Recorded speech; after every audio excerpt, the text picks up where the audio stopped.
A vizinha tocou a campainha e, quando abri a porta, surpreso com a visita inesperada, ela entrou, me abraçou forte e falou devagar, olhando fundo nos meus olhos. Você tem sido um vizinho muito compreensivo e eu ando muito relapsa nas criações dos meus cachorros. Isso vai mudar. Desde então, uma série de procedimentos na casa em frente à minha acabou com um pesadelo que me atormentou por mais de um ano. Sei que todo mundo tem um caso com o cachorro do vizinho para contar, mas, com o final feliz assim, francamente, duvido. A história que agora passa a narrar do início explica em grande parte por que ainda acredito no ser humano. Ou raça. Meus vizinhos, pelo menos assim os vejo da janela lá do Cafofo, não são pessoas comuns. Falo de gente especial, um casal de artistas, ele músico, ela bailarina, dupla de movimentos suaves e silenciosos, olhar maduro, fuso horário próprio e descompromisso amplo, geral e irrestrito, com a pressa na execução das tarefas domésticas que assumem sem a ajuda de ninguém. A família, como se imaginava nos anos 60. Um cuida do jardim, faz compras de bicicleta, bate tapete na sacada do segundo andar, outro lava a calçada, cozinha. Sempre os imaginei vegetarianos.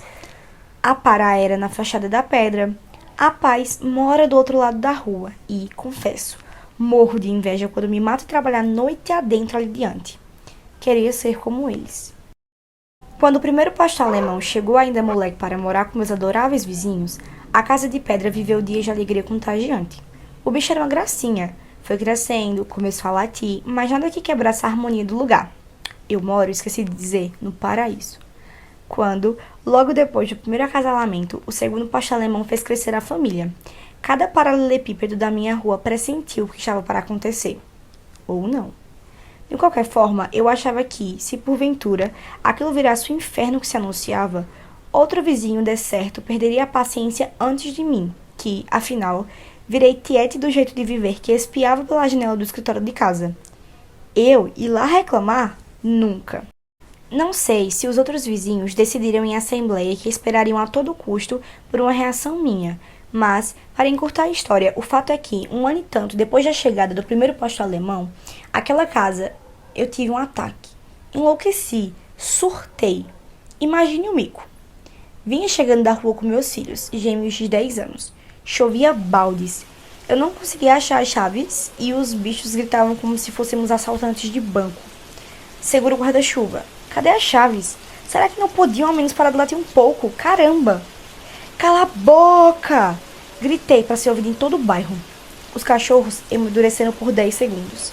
Fez-se um silêncio profundo na gávea. Os garotos me olhavam como se estivesse vendo alguém assim, inteiramente fora de si, pela primeira vez na vida. Eu mesmo não me reconhecia, mas, a primeira rosnada que se seguiu, resolvi ir em frente. Impossível recuar. Cala a boca! Cala a boca! Silêncio total. Os meninos estavam agora admirados. Acho que jamais tinham visto aqueles bichos de boca fechada. Ninguém apareceu na janela. Havia luz acesa em muitas casas e eu ali, encharcado, decidi falar para ser ouvido até no Leblon. Não é possível que ninguém se incomode com esses cachorros. Estão todos surdos. Acho que, intimidada, a chuva parou. A cena era patética. Fui salvo pelas malditas chaves que, enfim, apareceram no fundo da mochila. Entrei rápido com as crianças. Entrei arrasado e aliviado.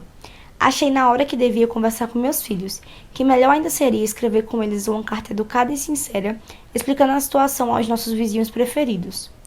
Comecei pedindo desculpa pela explosão daquela noite, mas pedia licença para contar o drama que se vivia do lado de cá da rua.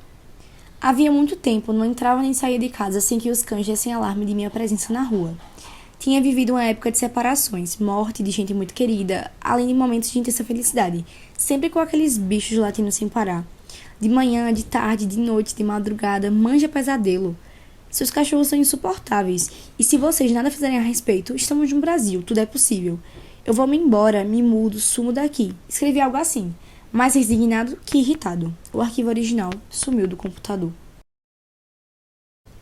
Mas chegou aonde devia, ou a vizinha não teria me dado aquele abraço comovido na noite em que abri a porta, surpreso com ela se anunciando no interfone, depois de meu chilique dentro de casa. No dia seguinte, chegou a carta do marido dela. Seu incômodo é o nosso, agravado pelo fato de sermos responsáveis por essa criatura que adotamos, não para funções policiais, mas para amor mesmo. Try a little bit hard. Diz a canção, e é o que será feito. Desculpe os aborrecimentos. Agradeço sua paciência e educação. Desde então, há coisa de um mês, portanto, meus vizinhos têm feito o possível para controlar o ímpeto dos seus bichos, que já não me vigiam dia e noite. Arrumaram para eles coisa de certo mais interessante a fazer no quintal. Quando o DNA de Rintintim ameaça se manifestar, são chamados à atenção e se calam. Às vezes, não acredito que isso esteja realmente acontecendo neste mundo cão em que vivemos.